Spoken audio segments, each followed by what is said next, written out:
Point सही जा रहे हो, लेकिन इन्वेस्ट कहाँ से करेंगे? पैसा तो उन लोग के पास है ना, हमारे पास तो है नहीं। हम लोग से वो क्यों आशा रखेंगे कि हम इंग्लैंड में इन्वेस्ट करने थोड़ी ना जा रहे हैं।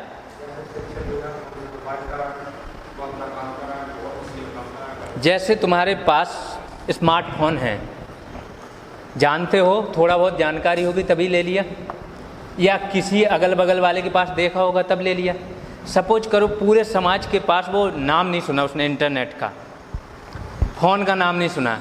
अब कोई चाइना का आके बेचे, ये देखो बेस्ट फ़ोन है, ये फीचर्स हैं इसके, कोर इसके पास इतनी है, 5 GB रैम दे दी हमने आपको, प्रोसेसर ऑक्टा कोर है, ये है स्नैपड्रैगन है, ये वो ले लो, ले लोगे? इतने मेगापिक्सल की, जिसने कैमरा देखा नहीं उसको बोलोगे कैमरा इतने मेगापिक्सल है, बहुत बेहतरीन फ़ोटो आएगी, है ना। हमको बिजनेस भी करना है, तब भी तो सामने वाले को शिक्षित करना होगा कुछ तो ये लोग एक ऐसा वर्ग बनाना चाहते थे जो खून और रंग से भारतीय हों, लेकिन दिमाग, चरित्र, बुद्धि से उनकी तरह सोचते हों, अंग्रेज़ों की तरह। उससे इनको क्या फ़ायदा होगा? एक तो वो हमारे समाज को समझ जाएंगे, उनके माध्यम से वो हमारे पूरे समाज को समझ जाएंगे कि ये समाज है क्या, पहले से क्या क्या होता आया और आगे कैसे सोचता है। सबसे पहले आके मैंने क्या बोला, वारेन हेस्टिंग्स क्या करेगा, 1781 में कलकत्ता मदरसा करके एक विद्यालय की स्थापना करेगा।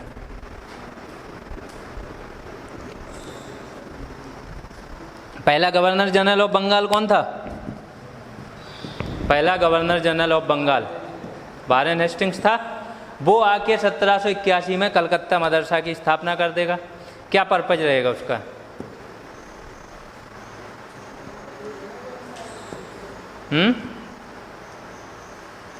अभी तक ये लोग व्यवसाय नहीं, वही मैं बोल रहा हूँ, अगर सब कुछ पढ़ चुके हो ना, आंसर तुम ही लोग के पास है हर एक सिंगल चीज़ का, क्योंकि हम लोग उस हिसाब से कवर करते आए ना सारी चीज़ें, और इतनी बार दोहरा चुके हैं कि हर चीज़ पता है। जो रेगुलर क्लास आ रहा है उसको हर चीज़ पता है। 1781 वाला कौन सा दौर चल रहा है? उपनिवेशवाद का कौन सा है? 1757 से 1813 प्रथम दौर है वाणिज्यिक उपनिवेशवाद का। इस टाइम तक इनके पास औद्योगिक क्रांति नहीं आई। औद्योगिक क्रांति नहीं आई तो उनको यहाँ माल नहीं बेचना है। वो क्या कर रहे हैं, हमारे तैयार माल को अपने यहाँ लेके जा रहे हैं और वहाँ पे और ऊंचे दामों पे बेच रहे हैं। तो अभी तक तो वो क्या काम कर रहे हैं कि अपने ही लोगों को ठग के हम लोग को पैसा दे के जा रहे हैं।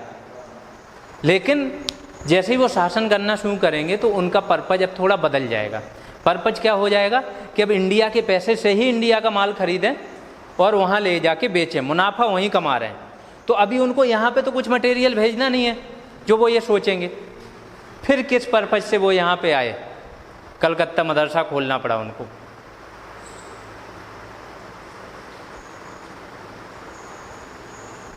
मैंने बताया था बहुत स्टार्टिंग में, जब सुप्रीम कोर्ट की स्थापना हुई 1774 में, तो क्या था, कौन सी विधियों से न्याय होता था? हिंदू विधि हिंदुओं के लिए और मुस्लिम विधि होता था। अब उस विधि को समझेंगे कैसे? हमारे धार्मिक ग्रंथों से। उनको पता नहीं है, पता चले न्याय दे दिया, उन्होंने तलाक दिया, यहाँ से न्याय दे दिया, नहीं बेटा ये गलत है, अब तुम ये नहीं कर सकते हो। क्या करेंगे मुस्लिम लोग? क्या सोचेंगे कि तुम हमारे धर्म में हस्तक्षेप कर रहे हो। और जहाँ धर्म की बात आती है हम लोग इतने अंधे हो जाते हैं, अब तो काफ़ी पढ़े लिखे हो गए हैं कि फिर देखते नहीं है कि जान जा रही है कि दूसरे की ले रहे हैं, है ना। तो समझ लो उस टाइम वो लोग कितना डर के रहते होंगे। गिने चुने लोग आए हैं, शासन जरूर कर रहे हैं, लेकिन डर तो है ही ना अंदर। भड़क गए लोग, कुछ नहीं, एक ही आदमी को तो मार देंगे, वो गया ना। एक अधिकारी, अब जैसे 20,000 आए हैं, एक छोटा सा क्षेत्र है, इस क्षेत्र में 1 या 2 अधिकारी होंगे। अब उसको हमेशा ये डर तो रहेगा ही ना कि इस अधिकारी को तो जहाँ 100 आदमी हुए वो तो मार देंगे। तो उनको कुछ तो चलना है समाज के हिसाब से, तो वो क्या करेंगे? भारतीय विधि को सीखेंगे। तो यहाँ पे हमने क्या बोला, जो भी ग्रंथ लिखे गए वो अरबी फारसी में थे। अपने आज भी सुनते हो ना, न्यायालय की भाषा क्या रहती है? दफ़ा इतने के तहत, ताजीराते हिंद, पूरा होता है, ये सब अरबी फारसी शब्द हैं। अभी भी बोले जा रहे हैं। वो क्या अरबी फारसी का अध्ययन करेंगे, उस अध्ययन के अनुसार अपने कानून बना देंगे कि ये क्राइम किया तो ये सज़ा दी जाएगी। उसके लिए उन्हें पहले सीखना पड़ेगा और सिखाना पड़ेगा। वो क्या करेंगे, कुछ इंडियंस को शिक्षित करेंगे, कुछ अपने यहाँ के लोगों को शिक्षित करेंगे, दोनों बैठ के विचारों का आदान प्रदान भी करेंगे, वो समाज को समझेंगे। तो क्या करेंगे, 1781 में कलकत्ता मदरसा खोला, फिर 1784 में विलियम जोन्स रहता है,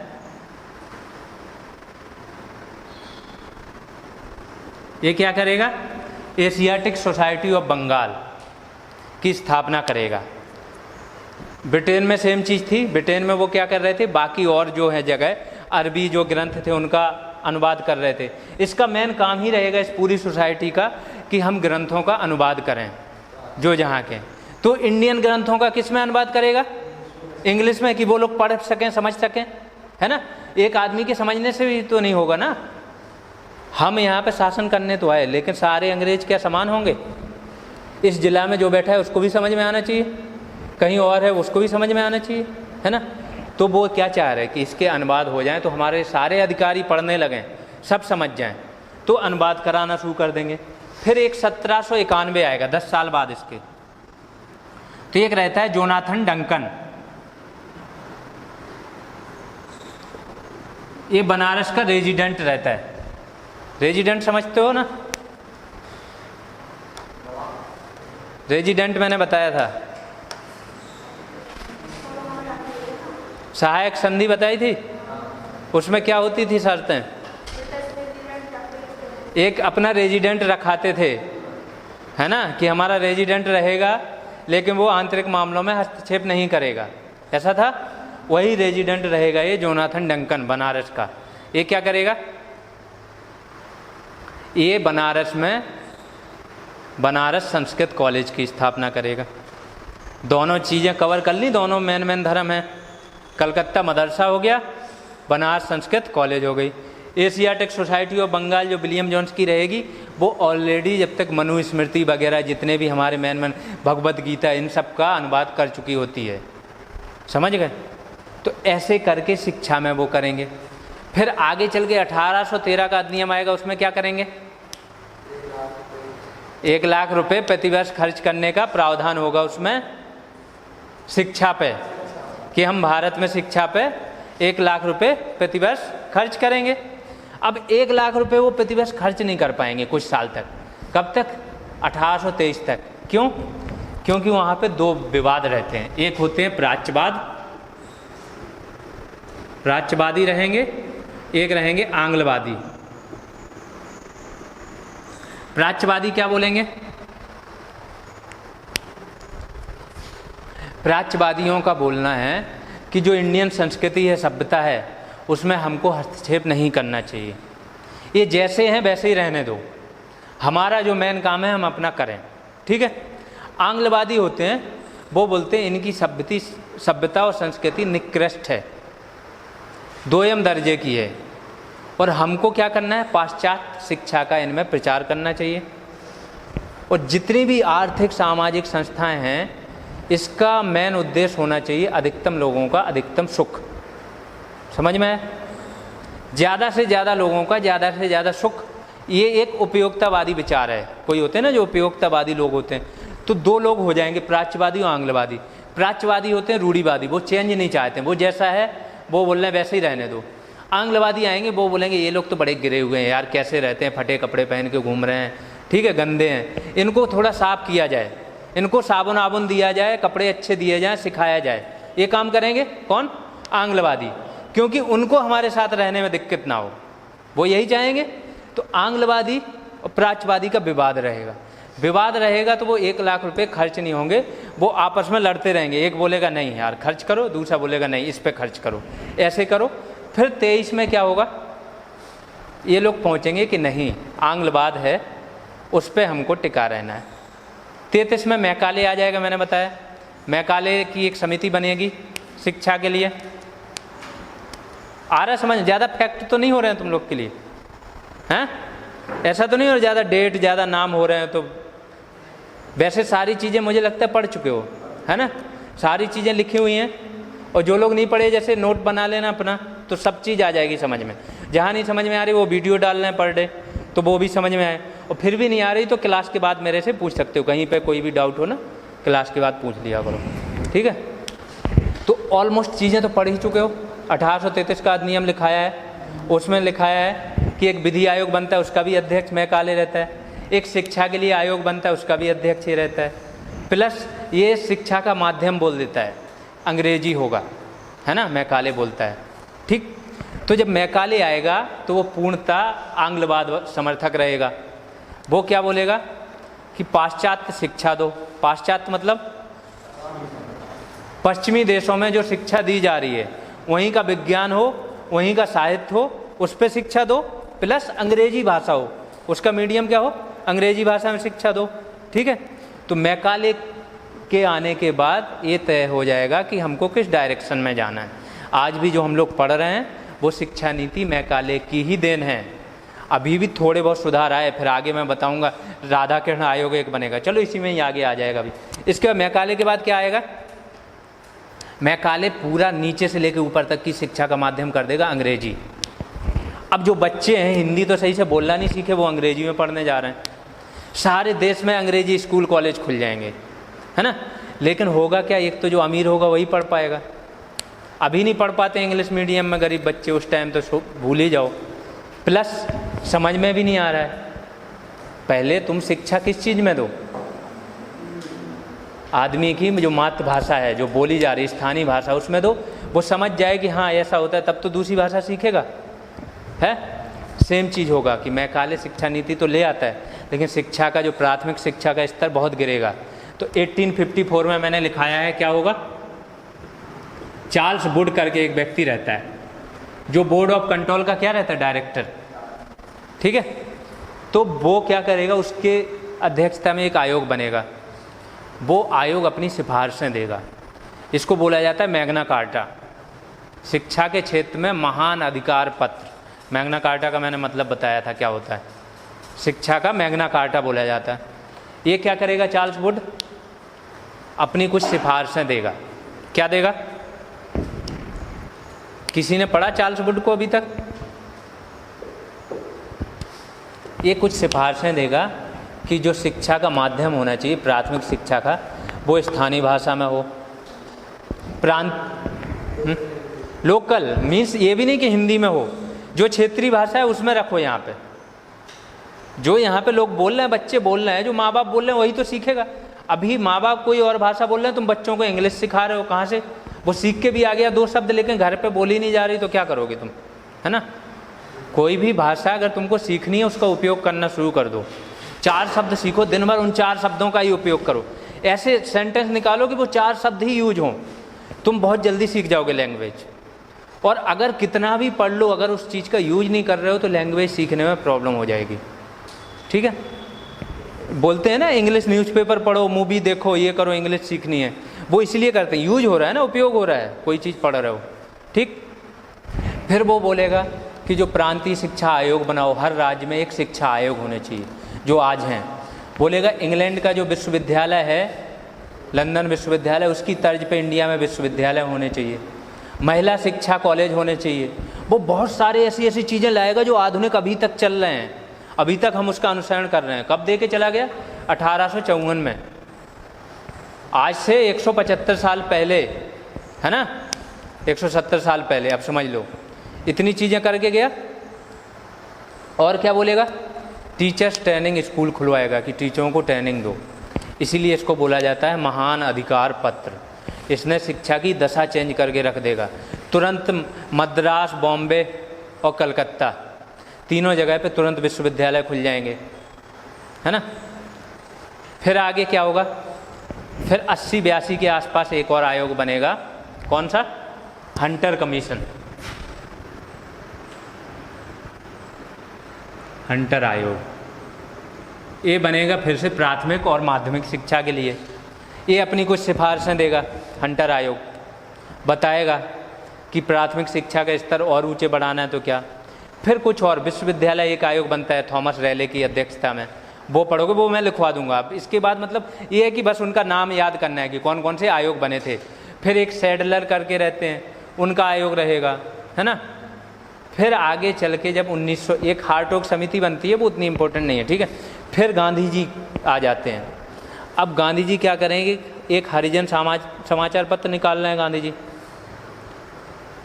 गांधी जी 1932 के आसपास क्या दलित आंदोलन चल रहे थे, और दलित लोगों के लिए अंग्रेज लेके आ गए क्या कि इन लोग को अलग से मतदान की व्यवस्था कराओ, ये हिंदू नहीं है। अंग्रेज़ों ने एक चाल चली कि इनको विभाजित करो। मुस्लिमों के लिए तो वो पहले ही मतदान की व्यवस्था अलग कर चुके थे, अलग और धर्मों के लिए, और जो सिख हैं, क्रिश्चियन हैं, इनके लिए भी अलग मतदान की व्यवस्था करा दी। जब मैं 1919 का नियम बताऊंगा, 1909 में क्या किया इन्होंने, मुस्लिमों के लिए अलग से निर्वाचन, पृथक निर्वाचन की व्यवस्था कर दी। मीन्स मुस्लिम को सिर्फ मुस्लिम वोट दे सकता है, हिंदू को हिंदू वोट। समाज का विभाजन कर दिया तुमने, है ना। अब आगे चल के वो सिख वगैरह को भी विभाजित कर देंगे। फिर आगे चल के उनकी नज़र में अब दलित रहेंगे कि दलित लोग भी इस धर्म में क्या है, इनकी दशा खराब है, तो वो दलित लोगों को भी एक वो डालेंगे कि एक काम करो, तुम लोगों के लिए भी पृथक निर्वाचन की व्यवस्था कर देते हैं। और ये जो रहेंगे, अम्बेडकर ये मान जाते हैं, अम्बेडकर मान जाएंगे, सही बोल रहे हो, ऐसा होना चाहिए, नहीं तो ये तो सवर्ण लोग तो हमारे ऊपर राज करते रहेंगे, ठीक। इसके बाद गांधी जी क्या है, अनशन पे बैठ जाएंगे। तो वो उसी टाइम पे फिर हरिजनों के लिए बहुत सारे ऐसे कार्यक्रम चलाएंगे जो सिर्फ दलित लोगों के लिए होंगे। यात्रा करते हैं, एक हरिजन यात्रा 20,000 किलोमीटर की। फिर हरिजन सेवक संघ बनाते हैं, हरिजन नामक एक समाचार पत्र निकालते हैं। तो हरिजन समाचार पत्र में गांधी जी क्या कुछ लेख लिखते थे, उसमें बताते थे कि जो प्राथमिक शिक्षा होनी चाहिए वो किस टाइप की होनी चाहिए। गांधी जी के विचार बड़े मतलब ग्राउंड लेवल के होते थे, मीन्स जो प्रैक्टिकल हों। उस टाइम पे वो बोलते थे क्या कि प्राथमिक शिक्षा भी उस शिक्षा ना दो, दस्तकारी भी सिखाओ। मीन्स प्राथमिक शिक्षा के साथ साथ जो हाथ से काम करने वाले हैं ना, कढ़ाई का काम सिखा दो, बाढ़ई वाला काम सिखा दो बच्चों को, लोहार वाला काम, मतलब जो छोटे छोटे, कि वो बच्चा स्टार्टिंग से ही कुछ काम करने लायक हो जाए, पैसा कमाने लायक हो जाए। गांधी जी की कब देन थी। और आज इंजीनियरिंग कॉलेज में अगर कोई इंजीनियरिंग किया है तो वो देखेगा फर्स्ट ईयर में उसको ये सारी चीज़ें सिखाई जाती हैं। किसी भी ब्रांच का आदमी हो, इंजीनियरिंग में जाएगा तो उसको पता चले कंप्यूटर का है, लेकिन वो जाएगा वहाँ पे लेथ मशीन चलाएगा, वो घिसेगा, उसको ये रगड़ना सिखाया जाता है उसको, लोहे की वो कैसे क्या करना है। और वो चीज़ गांधी जी कब डालना चाह रहे थे, 1937 के पहले। तो 1937 में एक समिति बनेगी।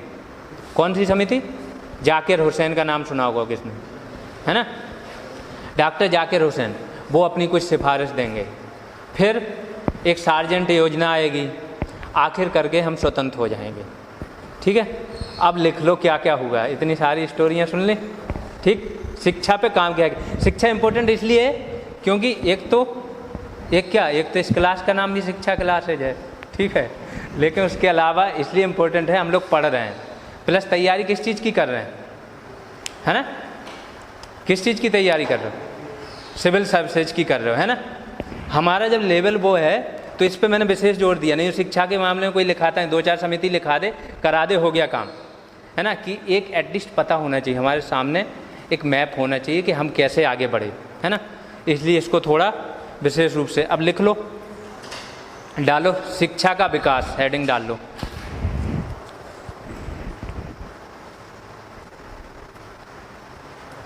विकास,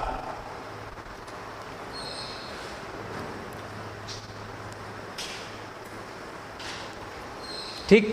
उसके एक छोटी सब हेडिंग डाल लो, प्रथम चरण में। प्रथम चरण का सन पता है,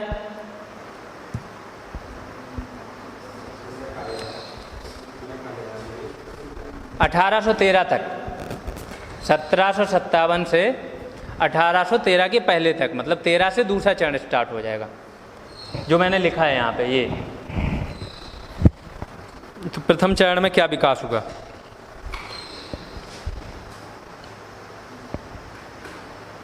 इसमें लिखो 1781 में, 1781 में वारेन हेस्टिंग्स ने कलकत्ता मदरसा की स्थापना की। अब थोड़ा स्पीड बढ़ाओ लिखने की, क्योंकि मैंने बताया है कि अगर किसी चीज़ का मेंस लिखना है 3 घंटे में 5000 शब्द लिखने होते हैं। मदरसा की स्थापना की, तो स्पीड इतनी तेज होनी चाहिए कि खुद को भी पता नहीं चलता हम सोच क्या रहे हैं और लिख क्या रहे हैं।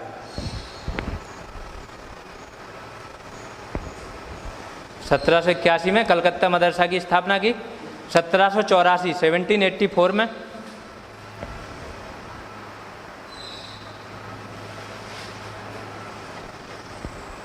एशियाटिक सोसाइटी ऑफ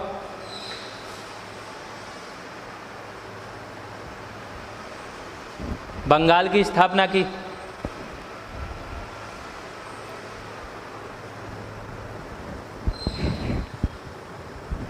ब्रैकेट में लिख लेना विलियम जोन्स।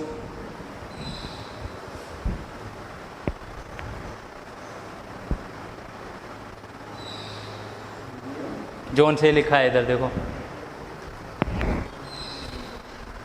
ठीक है। 1791 1791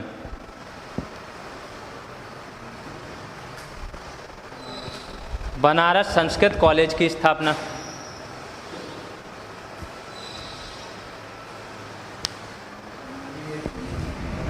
संस्कृत कॉलेज ये BHU नहीं है, बनारस हिंदू यूनिवर्सिटी की किसने की थी? मदन मोहन मालवीय ने। बनारस संस्कृत कॉलेज की स्थापना हुई है।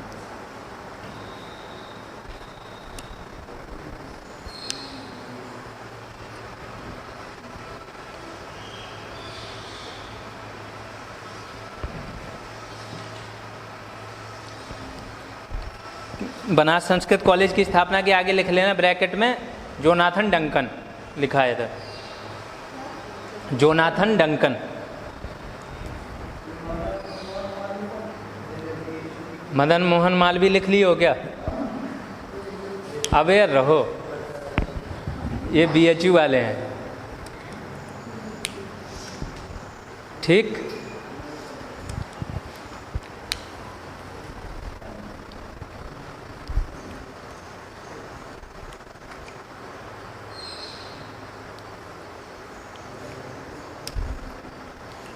आगे एक नोट करके लिख लो इसी में, पहले ही चरण में। इनका उद्देश्य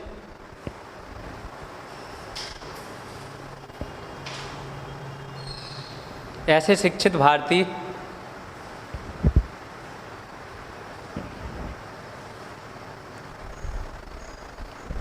नियमित तौर पर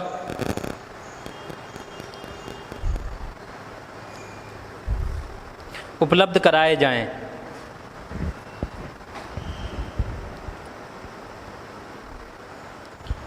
जो शास्त्रीय तथा शास्त्रीय नहीं, शास्त्रीय तथा स्थानीय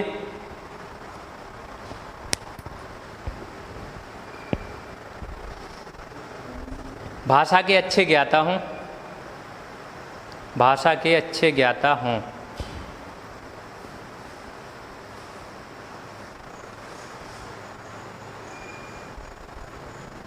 तथा कंपनी के कानूनी प्रशासन में उनकी मदद कर सकें।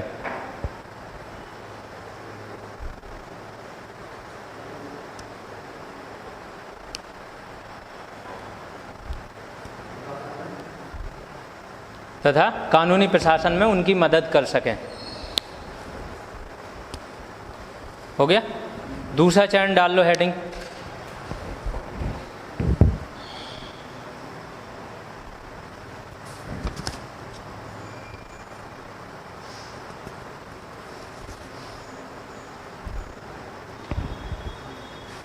ठीक है, ये कब से कब तक हो ये पूरा लिख लो। 1813 से 1900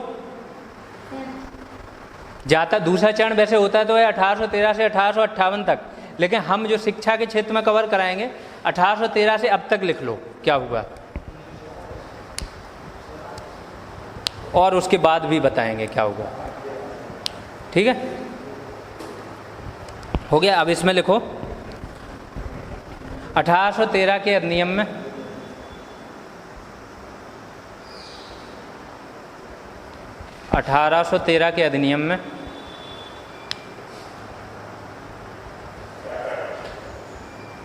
शिक्षा पर प्रतिवर्ष 1 लाख रुपए खर्च करने का प्रावधान।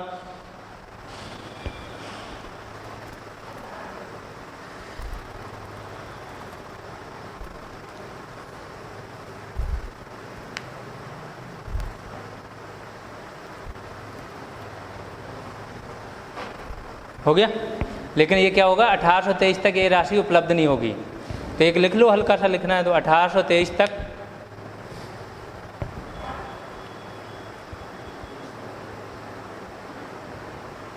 यह राशि उपलब्ध नहीं हुई।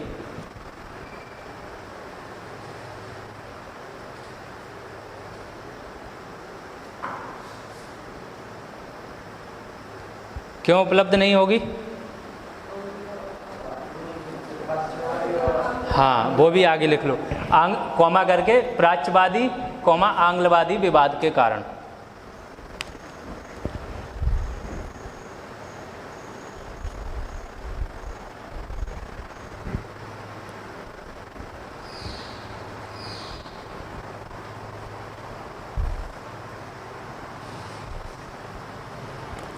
अब क्या होगा, जब ये राशि उपलब्ध नहीं होगी तो राजा राम मोहन राय आगे आएंगे, पैसा होगा इनके पास, ये भारी धन देंगे एक हिंदू कॉलेज की स्थापना के लिए, कलकत्ता हिंदू कॉलेज, प्लस ये एक वेदांत कॉलेज भी खोलेंगे, वेदांत कॉलेज। तो 1817 सन डालो, उसके आगे लिखो कलकत्ता हिंदू कॉलेज की स्थापना।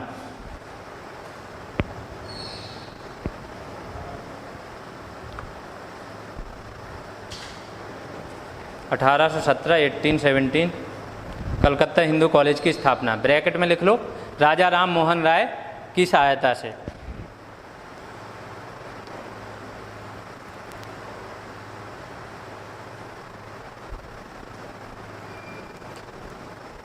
हो गया। ये पाश्चात्य शिक्षा के बहुत बड़े समर्थक थे।